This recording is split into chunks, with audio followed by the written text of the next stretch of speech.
Today we are going to talk about revolvers. As this is a fairly wide topic, we need to limit its scope and just discuss law enforcement revolvers, and not just all, but the best of them. It is possible to go at it from different perspectives. You can focus on trendsetters, revolvers with the highest production numbers, or longest production runs. But this would leave us with an unsatisfactory impression. It is better to look at the guns themselves, their durability, longevity, and how well they were received by the officers who had to trust their lives with them. Colt Python.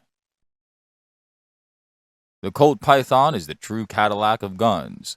It shines with a smooth action and superb accuracy, and many suspect that this is no coincidence, as it is thought that Colt designed the Python for bullseye pistol matches. In those days, they were ruled by revolvers. Compared to the Smith & Wesson Model 19, the Python comes with a frame that is a little bit larger. That made it possible to use the .357 Magnum round with great accuracy. This made it also a little bit pricier. Then, a Model 19 could be had for $80, while a Python would cost $125. Nevertheless, anyone knowing anything about quality handgun would invest the difference and go home with a really smooth shooter. Colt Single Action Army. The Colt SAA, or Single Action Army, has been around since 1873 and is still popular today, even if it is neither carried by law enforcement anymore nor generally considered a go-to gun. However, it served law enforcement for around 75 years, and that is no coincidence. It is robust, easy to handle, and deadly accurate. The Colt SAA came in more than 30 different calibers, so that you get plenty of choices if you decide today to get one. Its simple single action makes it absolutely reliable, and it is an iconic handgun of the Wild West. When you watch an old Western movie, even if it is set long before the Colt SAA was developed, you can see this gun. This gun is so popular that many people believe that this was the only handgun to be found in those days. In reality, it might not have been the only one, but the best one could get. Smith & Wesson Triple Lock. What began as the 44 hand ejector New Century is known today as the Triple Lock. It was manufactured only from 1908 to 1915, with as much as 15,000 guns made. However, it was a quality handgun that in time would be the basis for many of the guns and calibers we know today. Among them is the .357 Magnum, the .41 Magnum, and the .44 Magnum. More than that, it proved to the world that Smith & Wesson was not only a capable weapons manufacturer, but could also build a large-frame 6-gun. The only downside of the triple lock was the need for large hands to manage it. This made it suitable for only a small group of law enforcement officers. But if their hands were big enough, they got a mighty strong gun for its time. Back then, and even today, there are not many officers rushing for something in the .41 Magnum or .44 Magnum range. Smith & Wesson Model 19.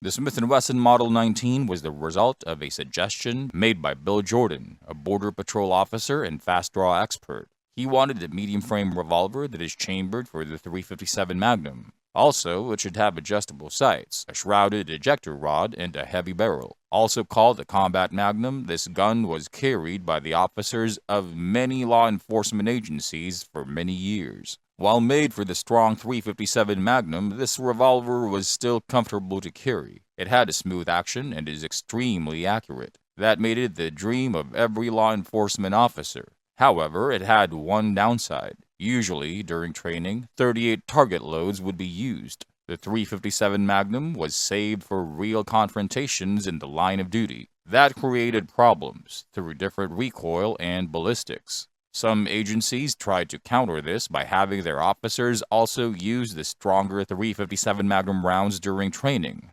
This was simply too much for the Model 19 to take, so that it would be replaced by the L-frame series.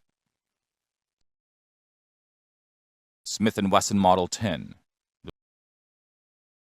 Model 10 started its career as the 38 hand ejector model of 1899. Smith & Wesson won some military contracts and subsequently changed its name to the Military and Police model before officially making it the Model 10.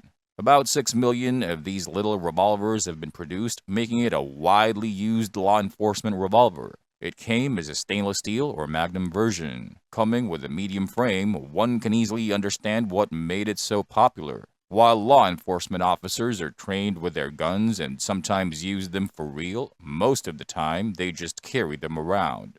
The size and weight made the Model 10 ideal for this, as even after hours and hours of having it on the belt, it never became too heavy or too uncomfortable. Also, it came chambered in .38 Special. While nowadays, people find this round rather weak, with the standard ammo of its time it could do some decent damage. This is owed to the rather heavy rounds hitting at low speeds making them tumble. A further reason to depend on it was its smooth action, allowing for greater accuracy for such a small gun. While there are a lot of guns out there that draw a lot more attention, like the super heavy magnum revolvers, it is the small Model 10 that more often than not won the day.